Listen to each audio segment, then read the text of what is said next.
اینها رهبران تشکیلات و مؤسسه‌ها نفران مسئول ناحیه وسه از جانب ستاد ناحیوی اوید به حالت‌های فوق‌العاده و مدافع گردنی در ناحیه میباشند. مسئولیت بلند به دوش دارند. با صدای بانگ جمع‌شوی در تالار مجلسگاه مقامات اجرایی حاکمیت دولتی ناحیه جمع آمدند. در این جمع آمد طبق نقشه چهاربینی‌های شورای کمیته حالت‌های فوق‌العاده و مدافع گردنی اوید برطرف‌سازی ضرر رسانیده آفت‌های طبیعی و تازه نمودن پرتوهای معیشی از کوچه و موضع‌های اهالینشین دستور گرفتند. در این صبحیدن برای عملی نمودن نقشه در پیش گذاشته ستاد ناحیوی این تکنیک‌های گوناگون گرد آورده شده به کار سفربر کرده شدند. بعد انجام جمع آمد ستاد ناحیوی کارهای عملی شروع گردیدند. رفت کارهای برقرارسازی با رهبری کارمندان شعبه کمیته حالت‌های فوق‌العاده و مدافع گردنی صورت گرفت. طبری مشاهده نمودیم در دهات به نام رودکی تگ کمر تپه‌های شفت شاهراه ماشینگرد این شبکه سیلپرتو تازه کرده شد. در دهه عثمان بیکه دهات به نام خدایار جوف با پیشنهاد جماعت دهات شاهد حشر دست جمعانه شدیم.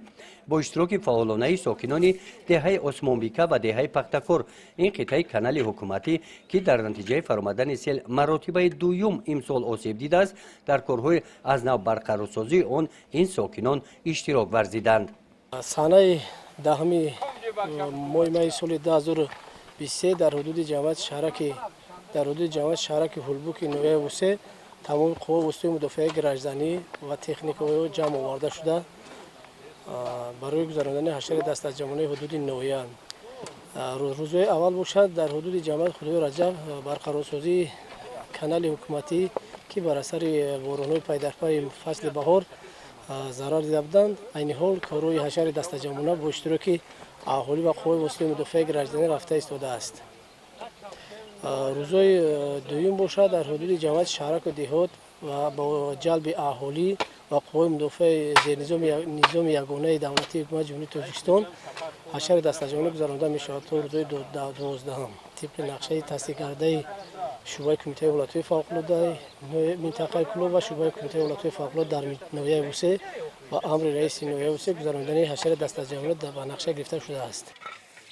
حشری دست جمعی که با اشتراک ساکنان در شهرک هلبوک دایر کرده شد در دوره همین چهاربینی‌ها راه اندازی گردیده است.